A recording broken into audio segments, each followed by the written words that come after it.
नमस्कार। मजदूरों की विचलित करने वाली तस्वीरें लगातार सोशल मीडिया पर घूम रही हैं।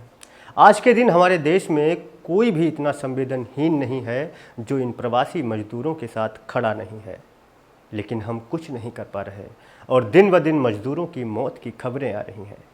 ताज़ा मामला उत्तर प्रदेश के औरैया जिले का है।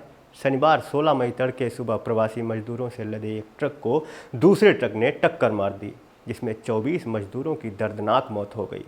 घटना सुबह 3:30 बजे की है, जहां कुछ मजदूर ट्रक से उतरकर चाय पी रहे थे और कुछ मजदूर घर पहुंचने के लिए आश्वस्त होकर सुकून की नींद सो रहे थे।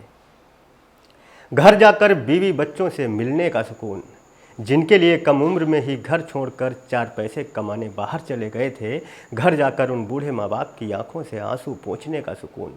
लेकिन क्या हुआ, ये हम सबको पता है। इन मजदूरों के बीवी बच्चे, माँ बाप शायद ही हमारे समाज और सिस्टम के इस क्रूर चेहरे को कभी भूल पाएंगे।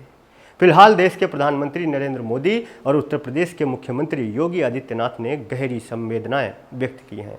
साथ ही कार्रवाई के नाम पर फतेहपुर सीकरी आगरा एसएचओ और काशी कल्याण मथुरा एसएचओ को तत्काल प्रभाव से निलंबित कर दिया गया है। साथ ही मृतकों के घर वालों को 2 लाख रुपए और घायलों को 50-50 हज़ार रुपये देने का ऐलान किया गया है। औरैया के सीएमओ से न्यूज एजेंसी एएनआई ने बात की। उनके मुताबिक 24 मजदूर मृत लाए गए, 22 घायलों का अस्पताल में इलाज चल रहा है और गंभीर रूप से घायलों को सैफई पीजीआई रेफर कर दिया गया है। पिछले कई दिनों से मजदूरों के साथ लगातार हादसे हो रहे हैं। 16 मई शनिवार को ही एक हादसा मध्य प्रदेश सागर में हुआ। इसमें 5 मजदूरों की मौत हो गई और 20 लोग घायल हो गए।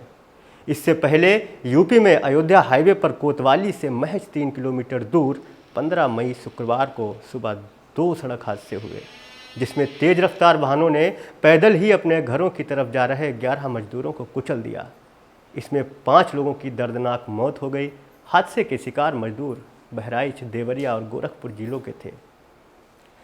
और भी कई घटनाएं हुई हैं और भी कई दर्दनाक तस्वीरें हमारे सामने आईं, जिन्हें आप रोज़ देखते हैं, रोज़ पढ़ते हैं, रोज़ सोचते भी होंगे कि क्या ये हमारे देश के वही मजदूर हैं जिन्होंने हमारे देश के इंफ्रास्ट्रक्चर को खड़ा किया, जिनकी मेहनत खेतों से लेकर बड़ी फैक्ट्री और बड़े विनिर्माण क्षेत्रों, वाहन निर्माता कंपनियों से लेकर रेलवे ट्रैक बिछाने, रोड बनवाने आदि सब में शामिल है।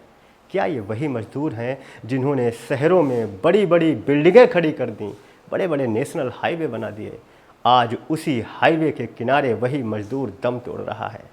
असल में मजदूरों की दम घुट रही है और हमारी संवेदनाओं की भी दम घुट रही है। बड़ा नीतिकार नहीं हूँ साहब, लेकिन इतना मोटा माटी समझ में आता है कि अगर लॉकडाउन की शुरुआत से पहले ही जैसे विदेशों में फंसे भारतीयों को अपने वतन वापस बुला लिया गया था, वैसे ही मजदूरों को भी अपने अपने गांव भेज दिया जाता, क्वारंटाइन के प्रोसेस के तहत ही भेज दिया जाता, तो शायद आज बड़े और छोटे के बीच भेदभाव की ये तस्वीरें हमारे सामने नहीं नाच रही होती।